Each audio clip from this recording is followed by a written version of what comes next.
E agora a gente vai bater papo e a gente vai falar sobre os fatores comportamentais e ambientais relacionados ao câncer de mama. Lógico que a gente quer saber também sobre os grupos de risco, mas eu estou recebendo agora a doutora Daniele Miyamoto, que é mastologista e vai conversar sobre esse assunto. Tudo bem, doutora? Boa tarde. Bem, boa tarde. Obrigada por estar aqui, viu? Obrigada pelo convite. Doutora, quando a gente fala a respeito de boa parte das doenças, a gente percebe cada vez mais os médicos explicando para nós e a ciência comprovando que os fatores ambientais e comportamentais pesam. Se não igual, se não tanto quanto, pesam bastante, de maneira às vezes até semelhante à questão genética. Eu queria que você explicasse para nós um pouco sobre isso. Então, falando um pouquinho mais especificamente sobre o câncer de mama, os fatores comportamentais, na verdade, a gente não sabe exatamente. Doutora, só um minutinho que eles vão ter que trocar seu microfone. Doutora, desculpa, agora sim, peço para que você retome a resposta. Então, na verdade, falando especificamente sobre o câncer de mama, as mulheres são a população que tem mais risco, né, comparando com homens, por exemplo, que o risco é muito baixo, né? Mas os fatores comportamentais, pode falar. O consumo de álcool, a obesidade, o sedentarismo, são fatores que estão relacionados ao desenvolvimento do câncer de mama, aumentam o risco para câncer de mama. A gente sabe que também tem outros fatores protetores, como por exemplo a amamentação.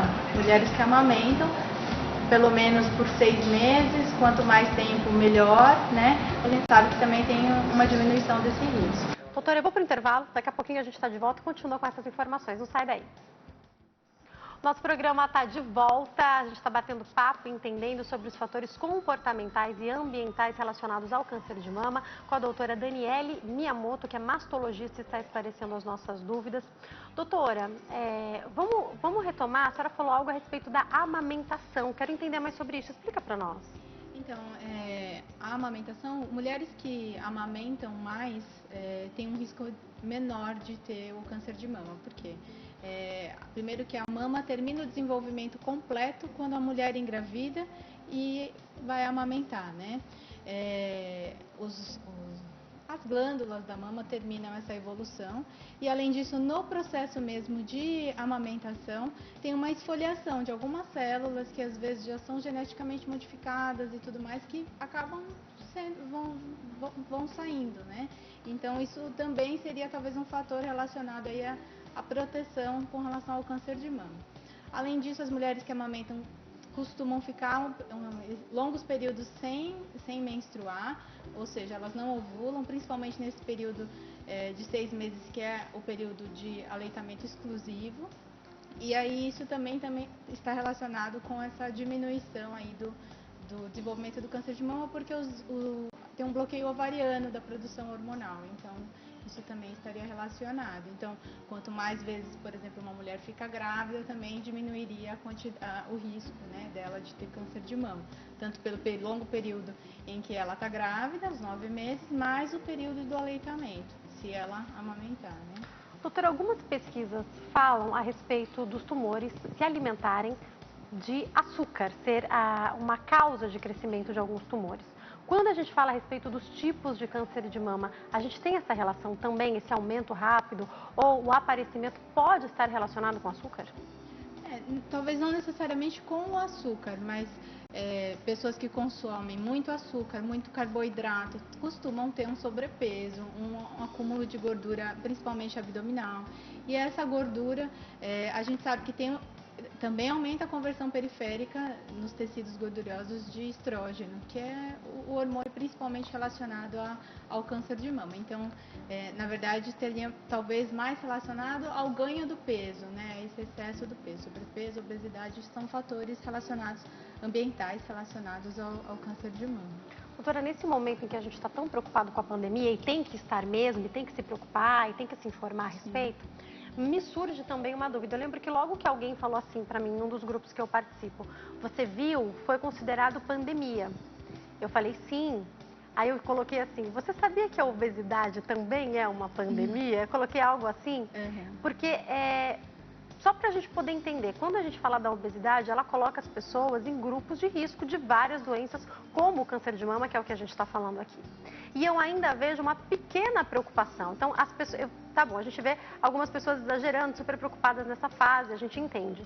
Mas aí a pessoa não tem medo de tomar um refrigerante e já estar com sobrepeso, de comer um doce e já estar com sobrepeso, de comer o dia inteiro errado. E daí eu me pergunto, será que não serve até de alerta para a gente pensar nos vários outros detalhes que a gente está deixando passar e que nos coloca em grupo de risco de várias doenças, doutora? Sim, além disso, a obesidade também aumenta o risco para você ter diabetes, hipertensão, que é considerado, então, o grupo de risco para as pessoas que estão aí sofrendo, né, principalmente com o coronavírus, mas é uma questão, na verdade, não é só o coronavírus, né, é tudo que a gente faz no dia a dia, a alimentação, a atividade física, é tudo que está relacionado, na verdade, é higiene, são várias coisas que agora a gente está, né, num assunto que é o que está chamando mais atenção, que todo mundo está ficando mais em casa, querendo se preservar da melhor maneira, né? Preservar da melhor maneira, mas também é uma oportunidade para repensar, talvez, os outros hábitos de vida que a gente tem e as outras doenças também que a gente tem. Tem a dengue também, aproveitar que está em casa, fazer uma limpa também nos vasos. Ver se não tem água parada em algum lugar, né? Exatamente. Então, na verdade, é um momento grande de reflexão com relação à saúde, né? E doutora, quando a gente fala a respeito da alimentação, a gente falou aqui um pouco a respeito, obviamente, da questão da obesidade, mas existe algum alimento que mais ou menos consumido pode aumentar ou diminuir a chance de câncer de mama? Não, na verdade não existe um grupo alimentar específico que esteja relacionado cientificamente provado a comer isso vai dar câncer de mama ou o que a gente sabe da parte alimentar é o consumo de bebidas alcoólicas. O consumo frequente de bebida alcoólica está relacionado ao aumento do risco para o câncer de mama. Então, tem pessoas que consomem bebida alcoólica, às vezes é pouca quantidade diária, mas é diária. Então, assim, é o consumo frequente, tá? Já sabe que isso está relacionado ao aumento do câncer de mama, mas assim, um tipo de comida coma isso e resolva seus problemas, não existe isso ainda, deixe né? de comer isso e você não vai ter não câncer, vai ter câncer, não existe. Agora, doutora, atividade física, a gente ouve muito falar a respeito disso, mas existe alguma comprovação de que a atividade física possa, de fato, diminuir o risco de alguém ter câncer de mama? Sim, a atividade física também, se praticada de maneira frequente, ajuda tanto com relação ao controle do sobrepeso e obesidade, que a gente já falou bastante, mas também a regular os níveis hormonais do corpo, né? Então, a atividade física está relacionada como um fator protetor para o câncer de mama. Doutora, algumas pesquisas têm apontado, me chamam muita atenção para isso, que as pessoas que vivem em ambientes mais tranquilos, que vivem de maneira menos estressante, têm menos risco de desenvolver algumas doenças. Quando a gente fala a respeito do câncer, eu já ouvi médicos falarem que constatam clinicamente que pessoas que estão menos estressadas, que cuidam melhor do emocional, conseguem inclusive se recuperar melhor. Muitas vezes é uma constatação clínica. A minha pergunta é, quando a gente fala a respeito do câncer de mama, o estresse, os fatores emocionais podem ter alguma ligação? Olha, assim, de estudos comprovarem mesmo, não acho que tenha evidência de que você ser mais estressado, ou aconteceu uma coisa e foi por isso, então aconteceu às vezes um luto ou algum momento delicado na família, em casa, não tem nenhuma comprovação disso, mas pode te ajudar a encarar melhor a doença e querer buscar o tratamento e fazer o tratamento corretamente, não desistir, né? Porque o câncer de mama, se você trata ele, descobre no começo e trata ele como, né, o protocolo manda, a chance de cura é altíssima, né? Então... Vamos falar um pouco sobre isso agora, doutora? Doutora, a questão do diagnóstico.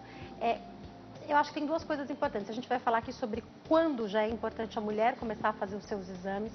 Mas eu acho que antes disso, é importante a gente falar. Existem casos, não são frequentes, de mulheres mais novas que têm câncer de mama, com ou às vezes até sem histórico familiar. Então, aquele contato com o seu ginecologista, aquele olho no olho, aquele... tô com uma impressão ruim e o médico decide junto com você se é ou não necessário, mesmo antes dos 40, fazer um exame, é importante, não é? É muito importante. E é importante a mulher se autoconhecer. perceber que tem alguma coisa diferente no corpo, né? A gente fala aí do autoexame e tudo, mas não é para a mulher que ela que vai descobrir o câncer de mama, não é isso. Mas é mais com relação ao autoconhecimento dela. Então, o autoexame, geralmente a gente recomenda fazer num período logo que menstruou, as mamas estão mais amolecidas, fica mais fácil de palpar. Você conhece seu corpo. Se você dali 2, 3 meses aparecer uma coisa diferente, sentir uma fisgada, uma dor, não era algo que você costumava sentir, procure o ginecologista. Mesmo que você não esteja ainda acima dos 40 anos, não esteja na faixa etária aí que a gente fala que aumenta o risco para o câncer de mama, mas precisa se conhecer para poder perceber que tem alguma coisa diferente ou não, né? Doutora, e também a gente fala muito sobre a importância da informação. Antes a gente misturava e não sabia direito. Hoje a gente já entende que não é um único tipo de câncer que existe quando a gente fala a respeito do câncer de mama. Fala um pouco sobre isso para nós. Na verdade, o câncer de mama, ele tem o que a gente fala de nome ou sobrenome. É um câncer de mama invasivo, um ductal ou um lobular, isso seria o nome dele, mas existe o que a gente fala, entre aspas, de sobrenome. Ele responde a hormônio ou não responde a hormônio. Tem alguns índices que a gente avalia se ele prolifera mais rápido, se ele não prolifera mais rápido, se ele tem uma molécula, por exemplo, que chama HER2, que também a gente sabe que tem terapias-alvo contra elas. Então, assim, o diagnóstico do câncer de mama, na verdade, é bem complexo, né? Tem alguns detalhes e é o que faz a diferença de tratamento ser diferente de uma pessoa para outra. Às vezes, muitas mulheres, quando você entram no consultório, estão com câncer de mama e falam, mas meu tratamento é diferente da irmã, ou da prima, ou do vizinho. E é diferente mesmo, porque não significa que um é pior do que o outro necessariamente, ou porque fez uma cirurgia diferente da outra, que aquele câncer é pior ou melhor. São vários fatores que a gente precisa analisar antes de comparar assim, uma pessoa com outra, porque o tratamento é muito individualizado por conta desses tipos diferentes. Doutora, vamos então entender sobre diagnóstico. Se a gente for parar para pensar, uma mulher que não tem histórico familiar, não tem nenhuma queixa, a partir de que idade é importante fazer que tipo de exame?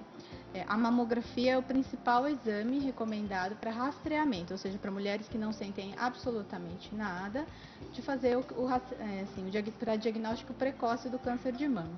A idade recomendada vai variar de acordo com as sociedades. Por exemplo, o INCA recomenda a partir dos 50 anos, mas a Sociedade Brasileira de Mastologia já recomenda a partir dos 40.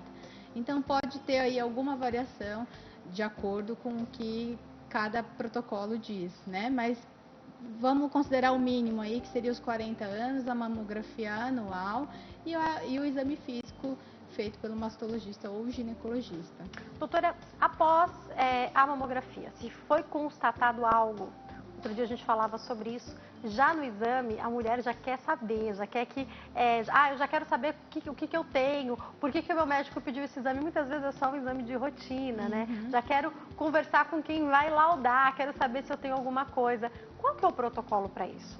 Na verdade, existe um sistema de classificação das lesões que a gente fala, seja um nódulo, seja uma calcificação, que é o que vê principalmente na mamografia, a depender do que for o achado, tem características de benignidade ou não, tem características suspeitas. Existe um sistema de classificação que chama BIRADS, que pode ser que vocês já tenham lido aí no laudo do exame.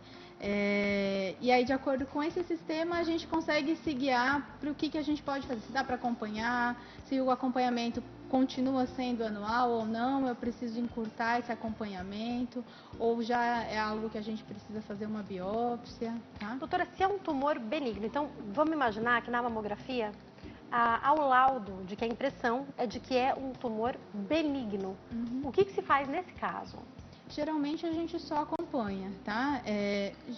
Quando a mamografia acusa um nódulo, muitas vezes a gente acaba pedindo ultrassom de mamas para complementar.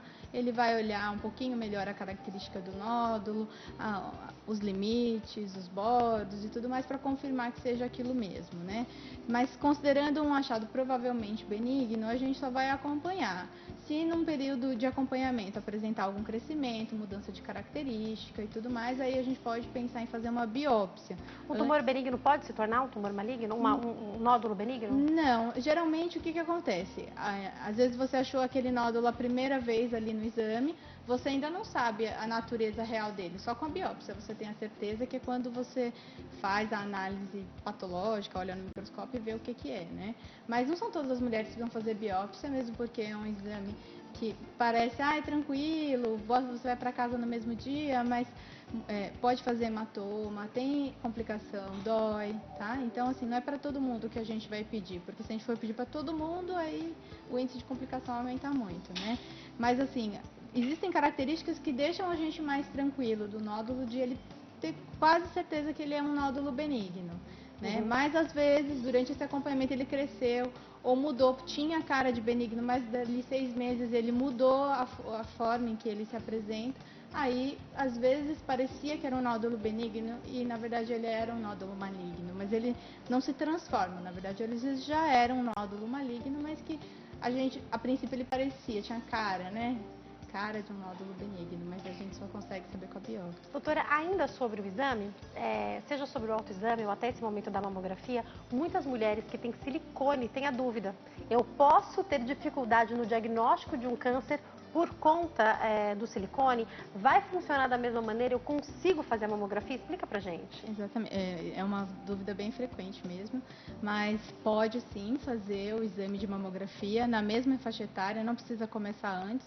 O fato de ter o silicone, a prótese de silicone, não vai aumentar o seu risco para câncer de mama e nem vai atrapalhar no diagnóstico, tá? Na mamografia existem manobras que são feitas para conseguir isolar a glândula de mama. Então, na verdade, o exame consegue ser feito normalmente, não vai ter nem custo adicional e nem, na verdade, nenhuma outra dificuldade. Vai conseguir fazer o diagnóstico como se você também não tivesse a prótese. Então... Doutora, após então a mamografia, se necessário um ultrassom, e aí quando é necessário partir para biópsia? Aí varia pelas características ou da lesão, né? Ou se é uma calcificação irregular, tem umas grandes, outras pequenas, elas às vezes ficam num segmento, tem algumas características que são mais suspeitas, que levantam aí essa suspeita para câncer de mama.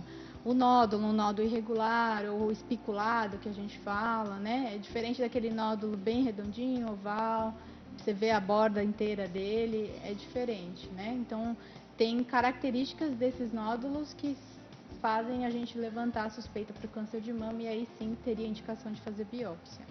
Doutora, sobre esse começo e esse primeiro passo, não é um momento fácil para a mulher, né? Quando ela tem que fazer biópsia, eu já dividi algum tempo com os meus telespectadores que quando eu precisei fazer, não era na mama, mas de um tumor, eu precisei fazer a biópsia e esse espaço de tempo até o resultado da biópsia não é um momento tão fácil. Algumas vezes demora, no meu caso acho que demorou quase 13 dias, o meu médico pediu especificamente um laboratório, na época eu consegui fazer nesse laboratório que ele gostaria, porque ele já conhecia os médicos que faziam. Eu sei que nem todo mundo tem essa possibilidade, nem sempre dá para fazer isso, mas de praxe não é na hora o diagnóstico dessa biópsia, nem que quem lauda quisesse, porque é preciso estudar, né? E eu lembro também, no meu caso específico, que a pessoa que estava retirando, ela falava, eu vou precisar tirar mais um pedaço, eu sei que isso aqui não vai ser suficiente para eu analisar. E é um momento, desde a hora que você faz a biópsia, eu não sei como é que é na mama, mas até essa hora do resultado, que pode ser, como foi no meu caso, o resultado de, fica tranquila, não era o que a gente imaginava, mas também pode ser o resultado de um câncer. Como que é o tratamento com as pacientes nesse espaço de tempo, doutora? Tem que... Eu geralmente converso, explico exatamente como é feito primeiro o procedimento, porque às vezes, dependendo do tipo da biópsia, porque assim, tem lesões que você só vai enxergar pela mamografia, tem lesões que você vai enxergar pelo ultrassom, né? No meu caso foi guiado por ultrassom, não é simplesmente chegar e fazer, né? Geralmente pelo ultrassom ainda fica um pouco mais fácil de fazer a biópsia do que quando é pela mamografia. Quando é guiada pela mamografia, às vezes a paciente tem que ficar deitada, com a mama amassada, numa posição um pouco diferente. Que já é constrangedor, já é incômodo muitas vezes, já é incômodo. A mamografia já é incômoda para muitas mulheres, mas aí imagina lá, ela tá com a mama apertada e ainda tem que fazer uma anestesia na pele para entrar com a agulha mais grossa para fazer a biópsia. E muitas vezes desconfortável, mas eu costumo já explicar antes para não ser uma surpresa na hora que chegar, né, na hora do exame. É um exame relativamente tranquilo se for pensar que ela não precisa internar para fazer esse tipo de procedimento. Ela vai no laboratório, geralmente vai acompanhada por alguém, e aí faz o exame e depois pode ir para casa se recuperar, que é uma recuperação relativamente tranquila, se não tiver nenhuma complicação. Geralmente no dia seguinte ela consegue trabalhar? Sim, trabalhar normal, vida normal. Doutora, para mulheres que já são mais ansiosas ou que já têm algum transtorno, já têm um acompanhamento psicológico ainda, o que agrava muitas vezes a situação, é importante, às vezes o médico tem esse papel de falar, procura seu psicólogo, vai com calma, conversa com a família, como que é esse momento, até o resultado? É muito interessante que às vezes venham os acompanhantes nas consultas, tanto para compartilhar, explicar o que está acontecendo, se realmente é uma lesão que tem muito risco ou não. Às vezes só tinha uma característica diferente, mas você quer tirar aquela dúvida para tranquilizar todo mundo. Então, é importante o acompanhamento, às vezes de um amigo, quem você tiver perto, né? Não tem ninguém, eu acho que um acompanhamento talvez psicológico pode ser interessante sim. Às vezes a pessoa já tem o acompanhamento, às vezes só fazer uma consulta a mais naquela semana, tudo, porque é um momento de muita ansiedade. Realmente ele pode demorar aí de 7, 15 dias para ficar pronto, porque são feitos testes adicionais. O médico patologista olha no microscópio, faz testes com corantes, são vários testes que são feitos, por isso que ele não sai de um dia para o outro, né? Então, em um dia você vai e tira os fragmentos que precisam ser necessários para análise, mas a análise mesmo acaba demorando porque precisa fatiar, cortar pedacinho por pedacinho para ver se tudo naquela amostra realmente não é nada ou é alguma coisa, né? Então, Doutora, nesse momento da biópsia já dá para ter nome e sobrenome, ou seja, já dá para imaginar qual o tratamento a partir do diagnóstico se for constatado o câncer? sim, a maioria das biópsias que são feitas por agulha grossa, que a gente fala, aquelas punções que são feitas de mama não são suficientes, mas as biópsias por agulha grossa, sim, já dá para saber o nome e o sobrenome, já dá, tem material suficiente para tirar a dúvida do que seria esse câncer e qual é o tipo dele. E às vezes através disso é definido o tratamento, fora o tamanho do tumor, se tem doença na axila, se tem doença em outra parte do corpo, entre outras coisas. Às vezes a gente vai fazer um tipo de cirurgia, a gente pode começar pela quimioterapia, a depender do tipo do tumor.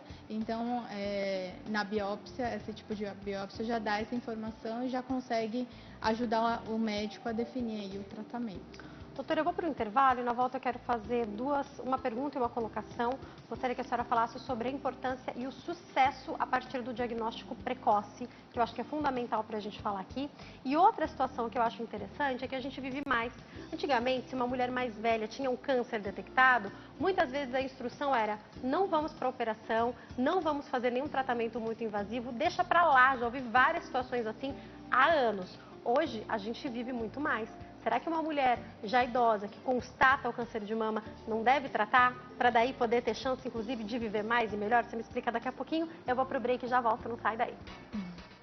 Mas agora a gente volta a falar sobre os fatores comportamentais e ambientais relacionados a câncer de mama. A gente acabou falando sobre câncer de mama de uma maneira geral, na verdade, com a doutora Daniele Miyamoto, que é mastologista, que está aqui conversando com a gente. Doutora, eu vou resgatar alguns tópicos do bloco anterior e um deles é a respeito do diagnóstico precoce. O número de sucesso é grande nesses casos, né? Sim, é providencial o diagnóstico precoce, porque é naquela fase em que a mulher realmente não sente nada, pegou a lesão no exame, às vezes na mamografia mesmo, viu uma calcificação, às vezes de milímetros ali, ou então mesmo menor que 1 centímetro, você consegue fazer uma cirurgia pequena, que não vai ter um defeito estético, não vai ter toda aquela questão da autoestima, né? E às vezes, muitas vezes, nem quimioterapia vai precisar. Então, o tratamento fica todo menor e a chance de cura também fica maior. Agora, doutora, mesmo a mulher que não tem o diagnóstico precoce, o ideal é o diagnóstico precoce, mas vamos supor que isso não aconteceu pelo motivo que for. Sim. Ainda assim, a gente tem muita chance de cura, sim, né? Sim, o câncer de mama ele tem uma vasta quantidade de tratamentos para tanto quimioterápicos quanto guiado por hormônio ou imunoterapia, a cirurgia em si também, mesmo que não tenha pego milímetros ou 1 centímetro, mesmo sendo um nódulo palpável, ele também tem chance de cura sim, tá? só precisa tratar e completar o tratamento. Às vezes o tratamento fica um pouquinho mais extenso, mas tem que fazer todo, né? Mas tem que fazer ele inteiro. E doutora, acho que é muito importante da gente falar, você deve vivenciar isso no dia a dia, a mulher muitas vezes está tão preocupada com toda a família, com todos os afazeres, que ela chega até a perceber que o corpo mudou, até achar que tem um nódulo, mas seja por medo de um diagnóstico, ou por estar tão preocupada com outros assuntos, ela vai se deixando para depois. A gente sempre fala que o homem demora mais para procurar um médico do que a mulher, isso é verdade. Agora, chega uma fase, eu percebo, que a mulher vai deixando, ela tem tantas outras preocupações que ela vai se deixando de lado. E o atraso desse diagnóstico poderia ter sido fundamental, até mesmo para que você pudesse ter um tratamento mais rápido do que um tratamento mais complexo, mais longo, né? Sim, com certeza. É que muitas vezes a correria do dia a dia, o trabalho, é cuidar do filho ou dos pais, enfim, tem diversas razões. E aí, às vezes, a pessoa, quando vê, às vezes já passou 2, 3 anos que não foi fazer seus exames, ou percebeu que tinha alguma coisa, mas achou que não era nada, e aí quando foi ver, foi crescendo, né? Mas mesmo assim, não precisa, agora já era. Não é assim. A gente consegue tratar e consegue trazer qualidade de vida ainda, independente do estágio que esteja, pode alcançar a cura na maioria dos casos, mas de qualquer forma o tratamento vai conseguir. Tem muitas mulheres hoje, geralmente não é o tema que a gente mais fala sobre as mulheres que já têm um câncer de mama, que às vezes está em outros órgãos, e que conseguem viver como uma metástase? Sim, é uma metástase, mas assim, elas vivem como uma doença crônica, como uma hipertensão, como um diabetes, e normalmente a vida continua e elas vivem ainda por muitos anos, não é uma sentença nem nada disso. Importantíssimo isso que a senhora está falando, doutora, por isso que eu já estendo a pergunta das mulheres mais velhas diagnosticadas com câncer de mama, às vezes ali mais de 70, quase 80 anos, estão lúcidas, estão bem de saúde, mas às vezes já tem ali, de repente, está controlado, mas tem uma diabetes, está controlado, mas tem um problema de pressão arterial. E aí a pergunta é, tratar ou não tratar um câncer de mama, doutora? Primeiro tem que analisar todo o conjunto, o quanto essa pessoa está ativa, o quanto ela faz as atividades do dia a dia dela, às vezes com auxílio ou sem auxílio, se essas outras doenças que ela tem, essas outras comorbidades estão controladas. Estando tudo bem controlado, é lógico, vai ter uma avaliação cardíaca, tudo antes para ver se dá para fazer todo o tratamento, ou se a gente consegue fazer a cirurgia, a quimioterapia talvez não, talvez depende muito de como vai estar essa mulher. Inclusive o rastreamento, por exemplo, até quando fazer a mamografia, na verdade a gente tem que levar em consideração todo esse conjunto, não tem uma idade limite, você vai parar de fazer o rastreamento com 70, 80 anos. É o que se fala, até 70 anos, né? Mas essa mulher está vivendo super bem, mas ela está muito ativa, vive super bem, a população está envelhecendo com saúde, então assim, você pode sim fazer o exame, desde que você veja que a paciente, que aquela mulher, ela tem condição de tolerar o tratamento, tá? Então, a depender do que for, a gente só vai dar, por exemplo, o comprimido de hormonioterapia, às vezes a gente espera um pouco para fazer a cirurgia, às vezes ela consegue controlar um diabetes que estava descontrolado, e aí às vezes a gente consegue operar ela também. Então, porque a cirurgia da mama não é uma cirurgia de recuperação muito difícil, é diferente de, por exemplo, uma cirurgia abdominal e tudo, que às vezes fica muito tempo acamado e tudo mais. A mama não, por estar exatamente fora do corpo, a recuperação é mais rápida. Então, a cirurgia também muitas vezes é rápida, então às vezes dá para oferecer sim o tratamento. Tem que discutir caso a caso com a própria paciente, os familiares, e ver, considerar todos os problemas de saúde que essa mulher vai ter ou não, às vezes ela não tem nenhum. E entender, né, doutora, como a senhora falou, não é o assunto que a gente mais fala, mas às vezes diagnosticado um câncer num estágio já avançado, de repente com uma metástase, aquilo não necessariamente é uma sentença de morte imediata, né? Sim. Muitas pessoas vivem assim. Aliás, quando a gente pensa em alguns tipos de câncer, vou dar o exemplo do câncer de próstata e do que muitos países na Europa fazem, em alguns casos nem há tratamento, né? Lógico que são casos específicos. Mas por que eu estou dizendo isso? Às vezes a gente faz um bicho de 7 cabeças, conversa com o seu médico, porque é junto com o seu médico que a gente vai se decidir qual é o melhor tratamento, né? Sim, é bem individualizado mesmo. Cada pessoa tem que levar em consideração tudo, não é só o tumor, porque a gente não trata só o tumor, a gente trata a pessoa, né? Então, qual vai ser o tratamento? Dá para fazer esse tipo de tratamento? Então não dá? Tem outro? Qual é a outra opção?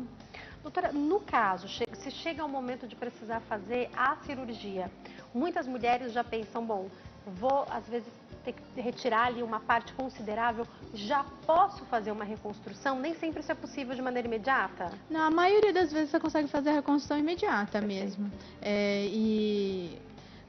Quando é só, às vezes, um quadrante de mama, se realmente for uma quantidade muito considerável de mama que vai sair, vai dar uma assimetria, às vezes você já diminui a outra mama, porque facilita, inclusive mulheres que têm mama muito grande, facilita depois na radioterapia, né, reduzir a outra mama, porque tem os raios, né, da radioterapia não pegam daí na outra mama.